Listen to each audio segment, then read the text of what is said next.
Morning Masterpiece, written by Ice Star. The most important meal.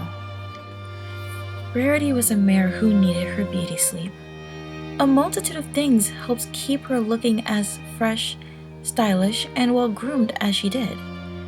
An excessive amount of grooming, eye for detail, admittedly false lashes, and a bit of product here and there where au naturel simply did not cut it, helped make the image Rarity loved to present. A mirror as beautiful as she was on the inside, her sapphire eyes sparkling generously. Beauty sleep was one of those things too. Perhaps the only must-have that she required in excess. This did not please her wife. Twilight Sparkle stood beside the gold-framed bed that they shared, her hoof tapping out a too-orderly meter on the crystalline floor as she ignored her discarded regalia. It consisted of a rather modest crown and set of shoes set aside for all but the most formal of events, so that her focus was devoted solely on her sleepy spouse. "Rarity," she said, "it's almost 7. When that brief reminder failed to arouse the slumbering unicorn, Twilight Sparkle frowned a little and watched her lovely wife snuggle deeper into the luxurious sheets, smiling at something in a dream and nuzzling deeper into the pillows as she curled an elegant white foreleg around her closed eyes, hiding where her curly royal purple mane failed to protect those eyes from the sunlight dappling across her, illuminating a form that was more divine than that of her demi-goddess wives. The morning sunlight failed too, and Twilight muttered a quick, brief complaint to whichever divine might listen. Rarity, Stellar Streak and Gallant were promised that their mommies would be helping them make pancakes today. Both of them had promised their 2 foals, precocious and serious Gallant, their son, and playful Stella, aged 8 and 4 respectively, that they would have a pancake-filled Saturday breakfast bash to make up for their Uncle Spike being away on business in Canterlot, and Stella not being allowed at Carousel Boutique anymore. One too many accidents, flying into their mother's dress forms, had left her a walking Band-Aid collection. Even if her mommy Twilight had been there to lecture her while her mother Rarity fussed, clucked, and kissed every boo-boo until their little pastel orange ball of energy had blinked back every tear like a big girl, and Pinky promised that, no, she would not be messing around in there until she was much, much older, was everything declared settled. And then Gallant had gotten a B on a spelling test the same day. Twilight, for one, had been unable to believe such rotten luck. Her own son with a B on a spelling test? It was simply unheard of. She'd made sure that such a rotten Friday was made up for. By Monday, she insisted that Gallant would never get anything lower than an A. Disappointment would almost be gone from his vocabulary, almost because Twilight had insisted that he still be able to spell it, of course. That is why Twilight Sparkle thought it a perfectly sensible thing to suggest that Rarity help explain all the laws of motion to Stella, so she knew why she kept crashing for years to come until proper flight lessons were brought into the picture.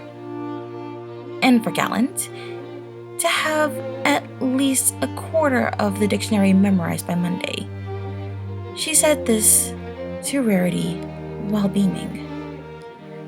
Poor Rarity, without a bit of coffee in her system, had stared sleepily at her dinner of oat burgers and fries, wishing that Twilight had considered something other than takeout as a proper meal for their children. Their children who may not have had a drop of either Rarity or Twilight's blood in their veins, but certainly deserved better than greasy, unwholesome oat burgers as a make-up meal for their foalhood woes. Her thoughts had strayed to all foods that were wholesome, and in the moment she sighed loudly while holding a cold hay fry in her magic. She had an epiphany. Her darling little babies would be having a grand breakfast tomorrow. A breakfast so messy and potentially explosive that they would remember it for at least a month. She was going to get Twilight to help plan a pancake party for the four of them. Or maybe she had just muttered something about pancakes because she was tired and hungry and her stomach disapproved of her wife's food choices. The rest of the night had been a blur. And now Twilight was shaking Rarity lightly with her magenta magic and saying her name over and over in a whiny tone that Rarity's sleeping brain dismissed as one of their children who could simply go wake their mommy instead. Rarity, please! It's almost 7:30! I have no idea how to make pancakes. For the love of Celestia, pretty please, with whipped cream and berries on top of your pancakes. Please, please, please, wake up! I know that you're just pretending again. Twilight stopped her frantic plea abruptly and pricked her ears in any direction she thought an echo might be lurking in. She knew that she had heard some kind of sound. There it was again. She turned her attention down to the bed, where a dainty white forehoof moved, fumbling for a sleeping mask on her nightstand. Rarity? Twilight simply said, having caught her wife red-hooked. Rarity squeezed her eyes shut as a particularly bright ray of sunshine danced across her eyelids. Yes, Twilight, darling. You just wanted me to call you Princess Rarity again, didn't you? Twilight's tone wasn't accusing. She was too tired to accuse any pony of anything. She had no coffee in her system and had to put up with a drama consort, prince and princess on a daily basis.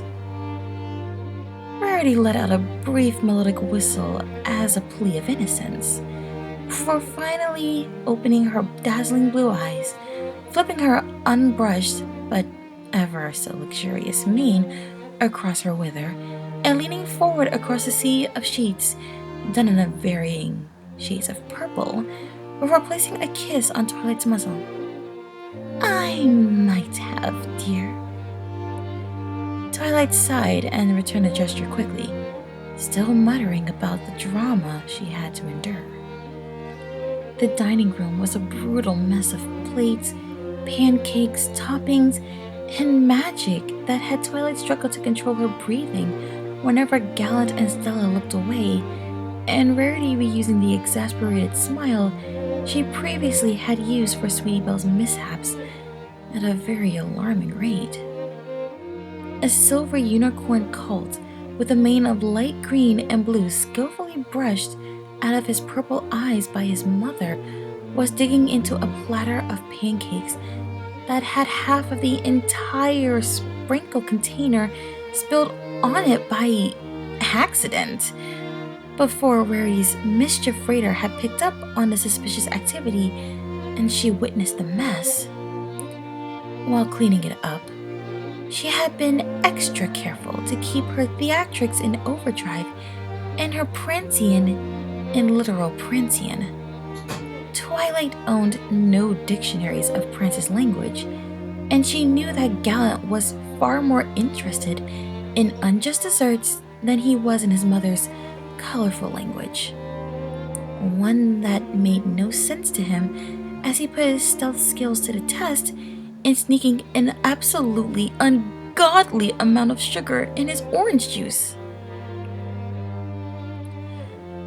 Twilight was too late to do anything but calculate the exact time to the tummy ache of all tummy aches in Harmony Castle, and mentally compose a letter to Gallant's Uncle Shiny about why the hero tales he told his nephew needed to have more abstract depictions of combat, magic, and anything that might explain why her 8-year-old son was able to wield a spoon as a weapon.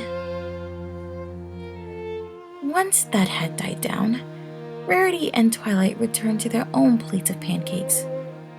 Rarity frowned, somehow recalling she had given herself an extra helping of blueberries, and that it almost did look like a few were missing. She turned to Twilight and pouted, deep sapphire eyes boring into Twilight's purple ones that tried to look anywhere but at Rarity and Rarity's plate. Rarity knew that it was too far into fall for her wife to have sweat collecting on her bangs as she did. That awkward swallow, that shifty gaze? Rarity knew it all too well. She pouted more firmly before abruptly returning her attention to her own pancakes, flipping her mane in disdain for good measure. Twilight swallowed the last of the stolen blueberries as quickly as she could. She had never felt more ashamed. They even tasted like guilt. Stellar Streak watched the scenes unfolding before her calmly from her end of the table. Her crystal chair dwarfed her small Pegasus body, and she had to sit on an extra cushion to get a good view of what was happening. From under her almost royal purple bangs, styled to look like her mommy's dorky bangs, two pale green eyes watched the greatest crime of blueberry theft in her mother's abhorred expression. Her complete innocence to the barbaric sights before her caused her to get bored easily by the things she could not understand. One pastel orange hoof reached out and managed to knock blueberry and strawberry syrup containers closer to her while her mommy squabbled over something silly, like whether waffles or pancakes are better. She ignored her brother stuffing his mouth with chocolate chips in the chaos and returned to her art. Her mommy liked to tell her about something called astronomy, which was a very, very boring version of why there were fish and scorpions and a hunter pony hidden in the sky. But Stella always liked connecting things. It made it easier for her to understand her mother's work. She wanted to learn to sew too, or paint, or something. She knew she didn't want to be like Gallant. He wanted to be like Uncle Shiny and run around in heavy armor and stab things with swords, which was all very nice. But she liked listening to her mother talk about all the pretty clothes she made and how they made ponies happy. Almost like when she saw the mayor who worked with her mother. She had a pretty light blue mane and spoke too quietly. The first thing had made her sad, since she would have loved to pull that mane very much, but looking at it would have to do. Stella heard a lot of talk of art from that mayor and her mother. Her Auntie Katie also talked a lot about art pop, but Stellar had a feeling that it might not be the same thing as what she was making. She used her connecting skills and realized that the pancakes she had been given were very blank and plain, like paper. Syrup, sprinkles, and chocolate chips were very colorful, just like her crayons. From there, Stellar let her genius unfold. Blue syrup was for her mother, and Uncle Shiny said that blue is a very tough color, and her mother had blue eyes. She drew her mother as prettily as possible because even though her mother was tough, she always won arguments by clearing her throat a little or blinking very funny so her eyelashes looked funny and whispering secrets in Mommy's ear. Stella knew that her mother was also very pretty and kind, so she wanted that to show.